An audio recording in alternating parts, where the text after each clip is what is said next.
Donc effectivement, le projet de reconversion de la Socamil doit évoluer. Nous avions l'opportunité d'accueillir un collège, le 3e de notre commune, et nous avons fait acte de candidature auprès du département. Notre candidature obligeait de réserver un espace de 2,5 hectares pour accueillir cet établissement, en conséquence de quoi nous devons aujourd'hui réviser les orientations que nous souhaitons donner à ce projet.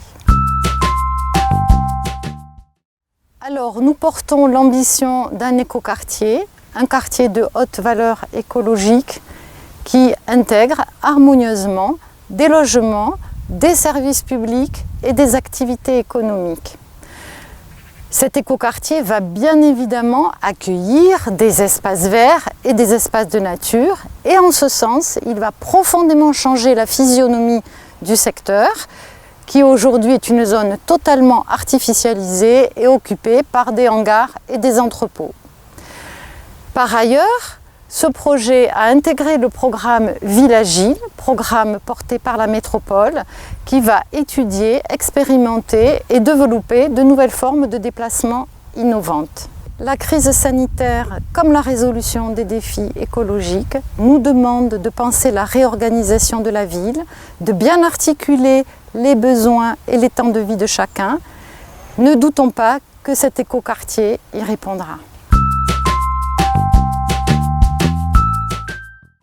Les questions de mobilité restent centrales pour cet aménagement. D'ores et déjà, en s'appuyant sur le plan local d'urbanisme approuvé en 2019, on peut refuser tous les permis de collectif tant qu'une voie de bus dédiée pour la ligne 67 n'est pas réalisée sur l'avenue du Marquisat et tant que le boulevard urbain du canal de Saint-Martory n'est pas programmé.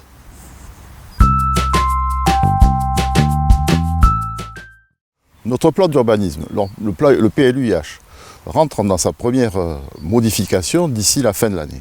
Et dans ce cadre-là, nous envisageons de revoir toutes les orientations d'aménagement et de programmation qui le nécessitent. Et bien sûr, le site de la Socamil rentre dans cette réflexion. Il s'agit pour nous d'établir un dialogue participatif, continu, apaisé, avec l'ensemble des habitants de Tournefeuille. L'activité logistique de la Socamil n'était plus adaptée à son environnement et le projet urbain appelé à le remplacer nous concerne tous et toutes. Cette grande concertation est lancée auprès de l'ensemble des Tournefeuillais. Nous sollicitons donc votre avis pour construire ce nouvel écoquartier en s'appuyant sur l'expertise d'une association Empreinte Citoyenne.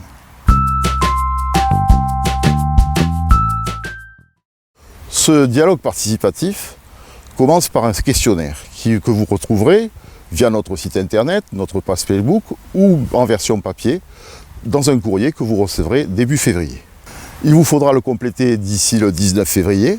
Vous pourrez aussi manifester votre intérêt à participer à des ateliers qui se dérouleront selon les modalités dues à la crise sanitaire entre fin février et début mars. Une visite commentée sur le site nous permettra d'optimiser vos intentions. Enfin, en avril, une journée de restitution conclura cette première partie de concertation et dégagera les grandes lignes que nous intégrerons dans la première modification du PLUIH de Toulouse Métropole. Saisissons-nous ensemble de cette nouvelle occasion qui nous est donnée de tracer les grandes lignes qui présideront à l'élaboration de ce nouveau quartier.